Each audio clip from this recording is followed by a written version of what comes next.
আল্লাহর হরম মক্কাতুল মুকাররমার ভিতরে 360টা মূর্তি এসে জমা হয়ে গেল।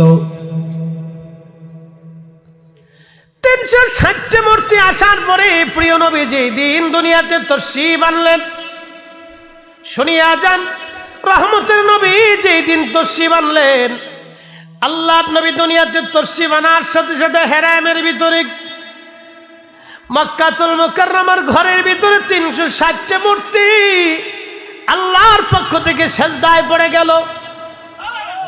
একসাথে বলেন আল্লাহু আকবার। না, সবাই একসাথে বলেন আল্লাহু আকবার। আরো জোরে বলেন আল্লাহু আকবার। কয়টা মূর্তি? 360টা মূর্তি সেজদায় পড়ে গেল। সকালবেলা মক্কার কাফেররা কাবার দরজা খুলে ঘরের ভিতরে যেয়ে দেখে মূর্তিগুলি উপর হয়ে পড়ে আছে। হায় হায়, এত মূর্তি একসাথে উপর করে কেমনে পড়লো? অথচ দরজা তালা মারা আছে, পাহারাদার ছিল। তখন ইহুদিরা গণনা করে দেখলো সর্বনাশ, আখিরি নবী ধরা ধামে তশরীফ এনেছে।